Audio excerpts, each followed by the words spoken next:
Brian Tracy. I'm so thrilled to have you on the show. Well, thank you. It's a delight. And what everybody should realize is it takes just as much time to have a mediocre business, to fail, and to worry about money all your life as it does to be successful. And just a matter of how you use your time. The three words that every business owner has to think about every day are competition, competition, competition. The first job of the business owner is to get a customer. The second job is to get a customer. The third job is to get a customer. And business owners have to be really, really focused on that primary result. Our studies show that business owners will say that sales and marketing is the most important part of their business, and then on average they spend about 11% of their time on sales and marketing, and all the rest is playing with their computer and phoning people and talking to their friends and having coffee, and they don't even realize it's called invisible time wastage. The reason people do not succeed in their business is because they're not spending 80% of their time getting customers. About 11% of the time, they're actually getting customers. Now, what I say to business owners is that your job is to ask people for money. When you get up in the morning, the first thing you do is say, who am I going to ask for money today? And you get there as fast as you possibly can and start asking for money at 8 o'clock. If you're not asking for money, you're not working. You're officially unemployed. You're a member of the statistics, and you have no future in your business. And it's very easy to slip into it. So what we say, it's chapter 1, become a great leader. And a leader is a person who clearly defines what the individual and other people have to do right now, today, to drive business, to make sales and generate revenues, and then focus on that result all day long. And in every single business, there's a key result that the leader is responsible for, and the leader's job is to pick that and do only that, and so it's done well. Remember, you have to love your product or service, or you'll never be able to sell it effectively. You have to use it yourself. Everybody in your company has to use it. You have to be willing to sell it to your mother and father and brother and best friend. So that's the starting point. But second of all is you have to compare yourself. Everything is comparison against competitors. What do you have to do to make your product better? I'll give you a very simple example. A poor boy, orphan, going to college, found that when he delivered pizzas, he was trying to make money delivering pizzas, that people complained because it took so long. It took an hour after they placed the order for the pizza to be delivered, and he came up with an insight. The insight was that when people order a pizza, they're already hungry. Therefore, they value speed over quality. And he went on to start Domino's Pizza, built 8,000 units, and became one of the richest men in the world with one insight, which is that when people order something, speed is more important than anything else in some cases. Zappos.com has done the same thing. When people ordered shoes, they want them as soon as possible. They're looking forward to wearing them, so they deliver them overnight. And went from $0 to $1 billion in 9 years. Now, let's go ahead and talk about your book, Now Build a Great Business, because you place high priority, Brian, on developing a great business plan. How can the process of planning help make a business stronger, even if business doesn't always go according to the plan? Because, as you know, it doesn't always go according to plan. We were to ask what is the most important work that a business owner does. The answer is thinking. And thinking clearly about your business is the determining factor between success and failure. Every mistake you'll ever make, you'll say, if only thought about that or gotten a little bit more information, I wouldn't have made that mistake. Planning on paper. I say, think on paper. When you think it, ink it, write it down. There's a connection between the head and the hand that is absolutely miraculous. So write it down. And planning, we provide an outline or structure for this when you purchase the book. There's several $1,000s worth of forms, videos, advice, guidance, surveys that you can use that are on a special website that you have access to when you buy the book. So it's a fabulous deal. But you have to think through, who is my customer? Why does my customer buy? What does my customer consider value? When do they buy? Where do they buy? Who else do they buy from? What is my competitive advantage? And so on. So that's the starting point before you start the business. I worked with a very successful businessman who started from nothing, who's now very wealthy, and he spent 6 months evaluating a new business that he was determined to go into.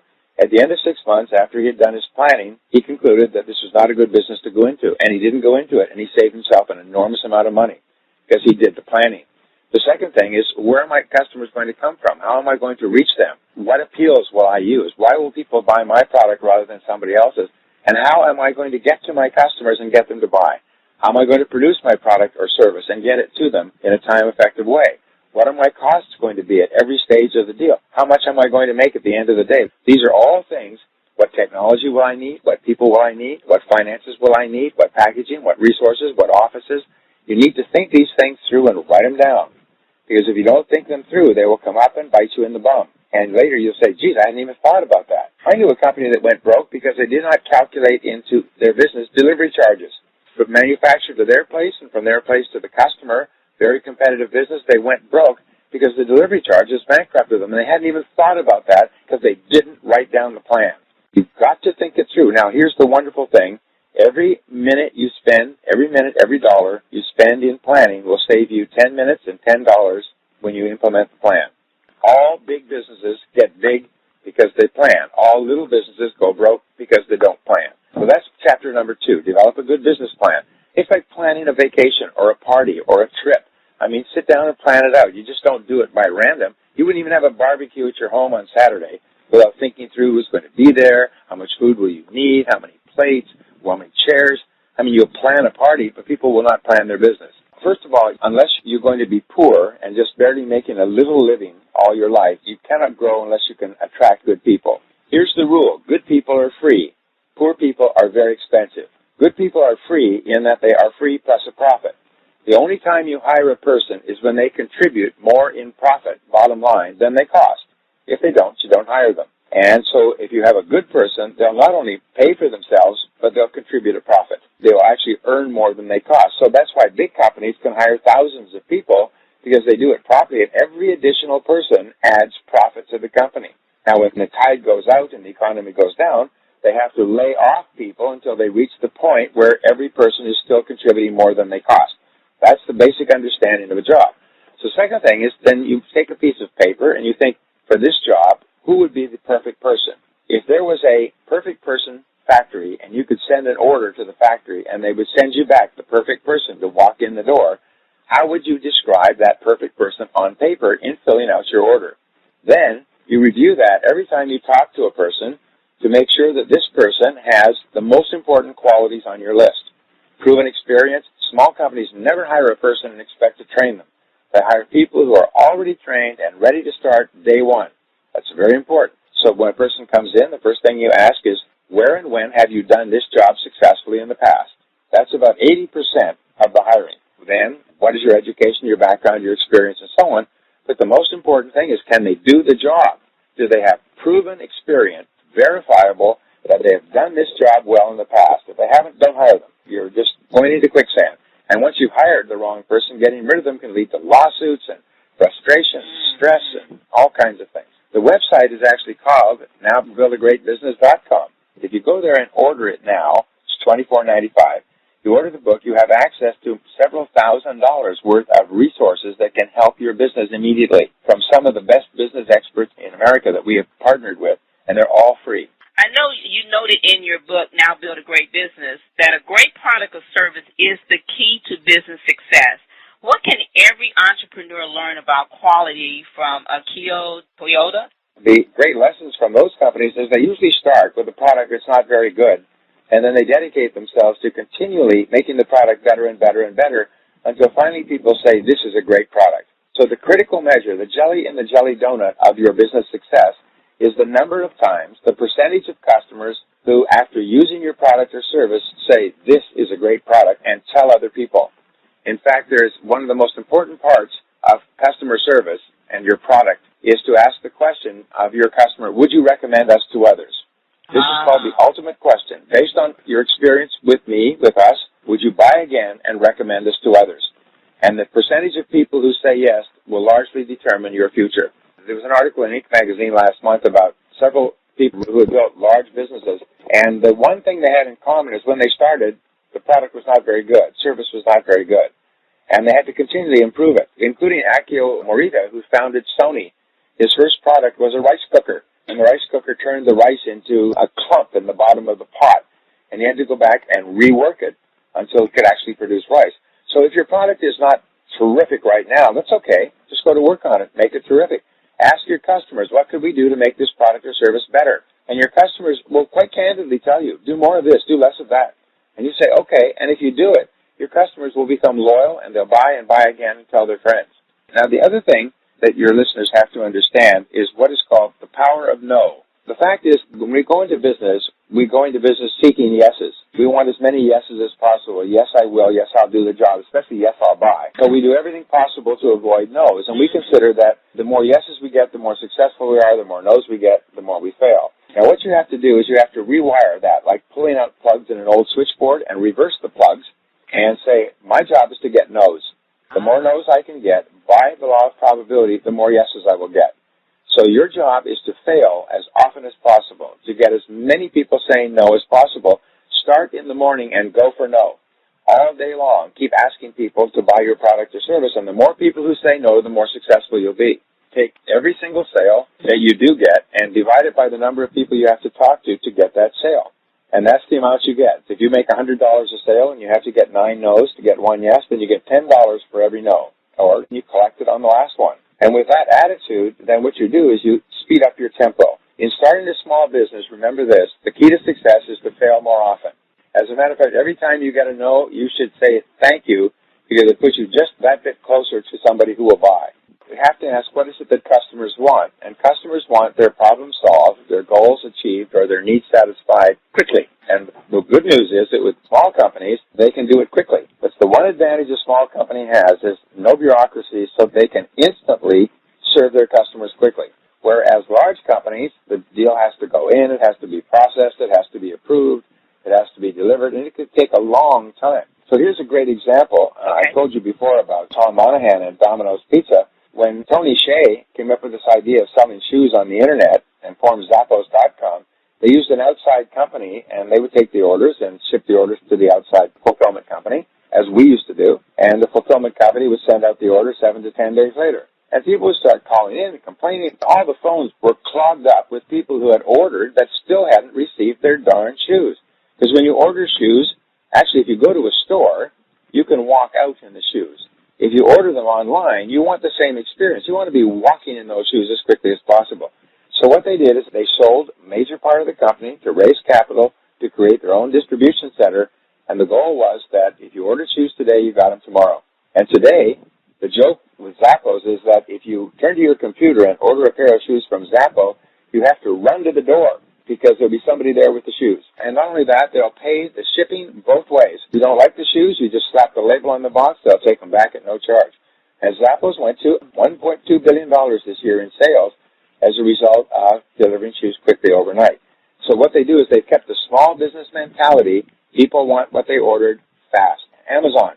You order a book from Amazon, it's there in 2 or 3 days. It's just phenomenal. So people, more and more, they buy billions and now tens of billions of dollars of product from them because it's much easier than getting in your car and driving across town and finding a parking space and going to the bookstore and they don't have it in stock and you have to place an order and you have to pay full retail and just turn to your computer and be there. Hi, this is Raven Blair Davis interviewing for Michael Senoff's HardToFindSeminars.com. Brian, in the Now Build a Great Business book, you also focus on the power of marketing, which I know is a key, to turn customers into evangelists, is what you say, for a company. Well, how about iPod, iPhone, iPad? Took Apple from having 3% of the market and Microsoft had 90%. Apple now has 15 to 20% of the market, and Apple is now worth more in the stock market than Microsoft is because of brilliant marketing. The keys to marketing, and we'll take a couple of seconds because your listeners will appreciate this, there's actually 7 keys to what is called the marketing mix.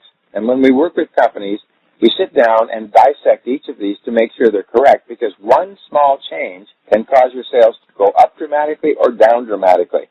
So the first one is the product. And what is your product, and what does it do? And how does it improve the life of your customer? And is it really what people want and need and are willing to pay for? And one of the mistakes that people make in times of rapid change is they fall in love with the past. The market moves on like a caravan overnight, and there's an empty field there, and they're still trying to sell something that nobody wants to buy anymore, like hand crank adding machines. And so what they do is they try to tinker around the edges of the product, which has now moved on, been replaced by something else, and they're surprised that nobody will buy it. So the first thing is make sure that the product is suitable. It's what people want and need and are willing to pay for right now. It has a benefit in comparison with anything else that causes people to be excited about owning it. And number 2 is the price. And you always have to be looking at your price. If your price is right, it will sell consistently at a profit. If your price is wrong, people will hold off buying it and then not buying it at all. You'll start to hear the words, let me think it over too many times. The third has to do with the promotion. And that is really important. It's covered in the next chapter. But what is the method with which you sell the product? Marketing is getting people to say, yes, I'm interested. And selling is getting them to buy your product rather than somebody else's. So again, what is your method of promotion? And most companies have no method. Everybody in the company deals with every customer differently, but not the successful companies. The successful companies have worked out a consistent method of working with each customer to maximize the fact that they'll buy. These are the first three of the marketing mix: the product, the price, and the promotion.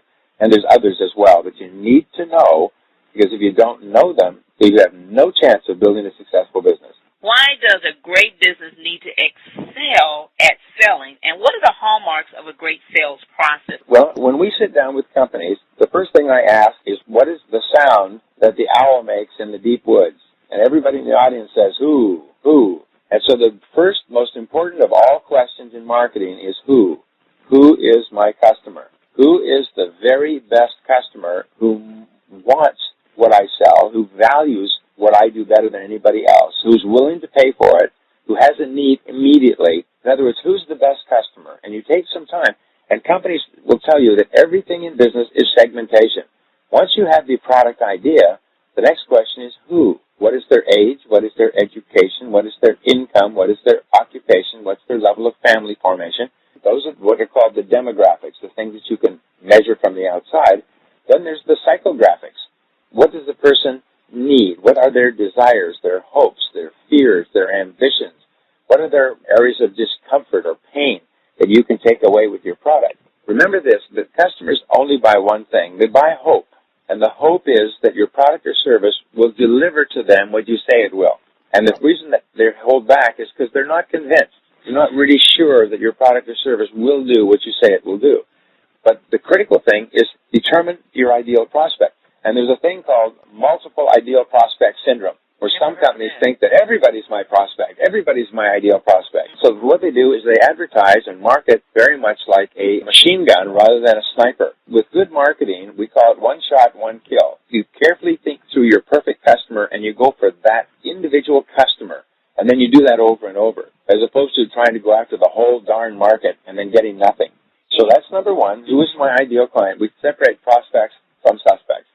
Number two is you need to build trust with your client. You need to build trust and credibility so they like you and they trust you and they're willing to buy from you. If you're selling on the Internet, it is no longer possible to make an offer on the Internet and have people buy it. First of all, you have to send them some information that's of value to them. You have to follow up with more information. Sometimes you have to give them 3 or 4 free things before they'll actually buy one thing.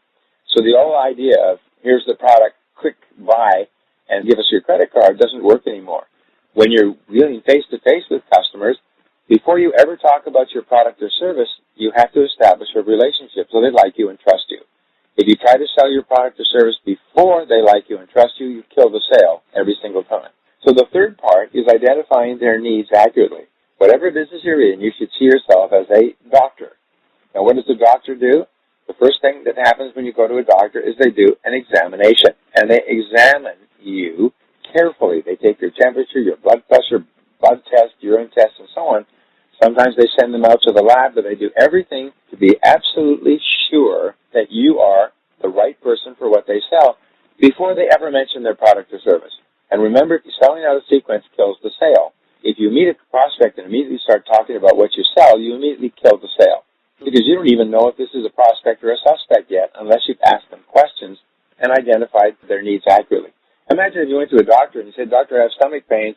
And they said, "Good, let's do surgery. Just lie down over here and we'll just cut you open." Yeah, don't you want to do some tests? Nah, I see stomach pains all the time. Let's just do surgery. Let's cut. I get more money for it anyway. You say, this person must be crazy. You'd be running for the door. But if the doctor does a whole series of examinations and studies and gets pathology reports from the lab and comes back and then recommends surgery, you are ready to have it.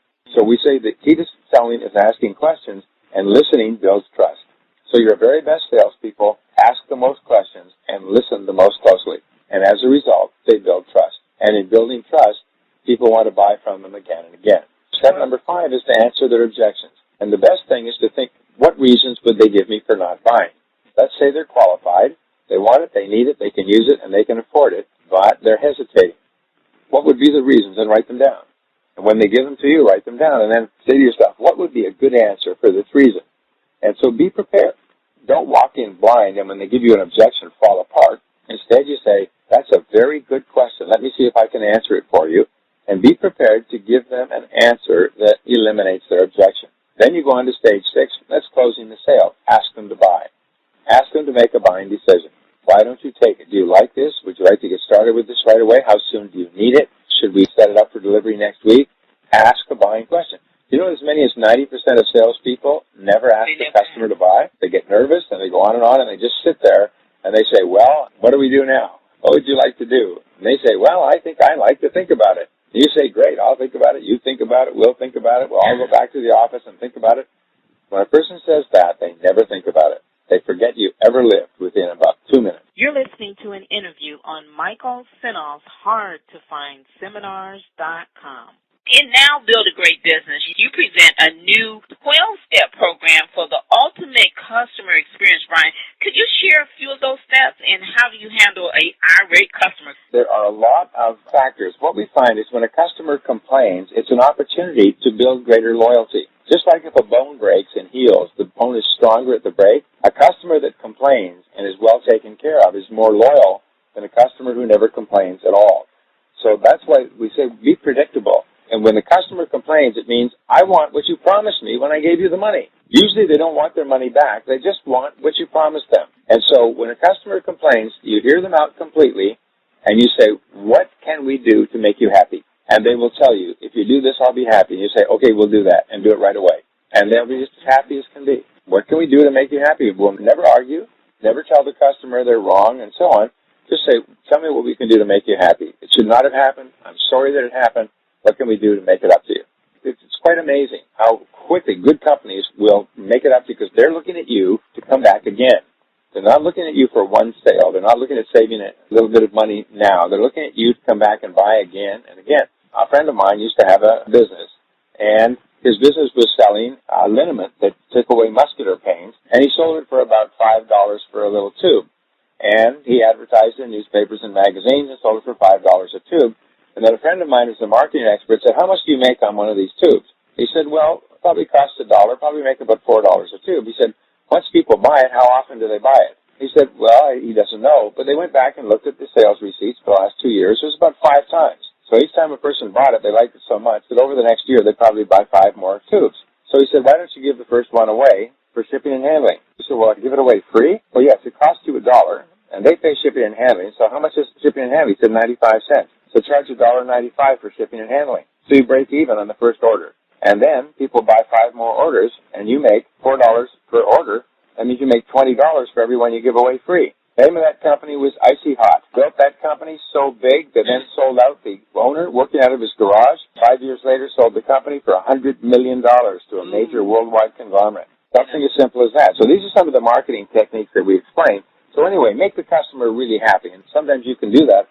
A second thing is when you make a mistake, accept responsibility. Never argue with the customer. Always say, I'm sorry that happened. We're responsible. How can we help you? And they will be even more loyal to you.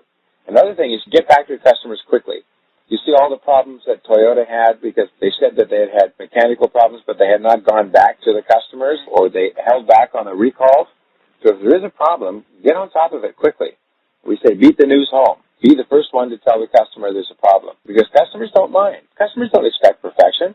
They just expect you to accept responsibility if there is a problem. And specialized service and make the customer feel special. Make them feel that their product or service is special, just like a meal in a restaurant. And do it quick. Do it really, really fast. And there's lots more. Be sure to have the product available when you take the order. It's amazing. We had a company here in San Diego called Gateway Computer some years ago, and they made massive, massive promotion, and they had to turn away something like 1 million orders. During the end of the tech boom in 98, 99, they had sold so many, but they couldn't deliver. They just couldn't get the motherboards, they couldn't get the servers, they couldn't get the screens, they couldn't get anything. And so all of those customers said, the heck with you, and they bought from someone else, and they never came back, and Gateway went broke. So it's really important, if you're going to sell it, that you can deliver. Look at Amazon. If you go on Amazon, it'll tell you exactly whether they have it in stock and how many days it'll take to get there. And if it's not in stock, they'll tell you it's not in stock. It will take 2 to 3 weeks for delivery. And keep asking your customers what they define as quality. The most important thing to understand is that customers are largely emotional. So therefore, the way you treat them as a person is the most important thing you do to make them feel good about doing business with you. The most important factor, think of the best restaurants you go to, the best hairdressers, the best stores. They all make you feel happy when you go there. So if you want just one key idea in getting people to come back over and over again, it's make them happy. Going back to what I said earlier, the one thing you have going for you is the law of probabilities. This says that you miss every shot you don't take. In other words, if you don't take the shots, you're not going to hit the goal.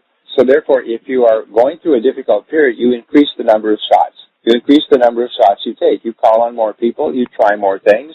You adjust your prices, your packaging, your people more regularly. You talk to more customers, get feedback. You change your product or service offerings and customize them. You break them up or you add them together. You change your pricing. You've got to be like an airplane that is off course 99% of the time, but it makes continual course corrections. First the left, the right, up, down, sideways, around storms and turbulence and so on, and it always gets to its destination on time. You need to do the same thing. This is a great time to be alive, and you have the ability to build a very successful business, but it's going to come out always different from what you expected. It will always be different.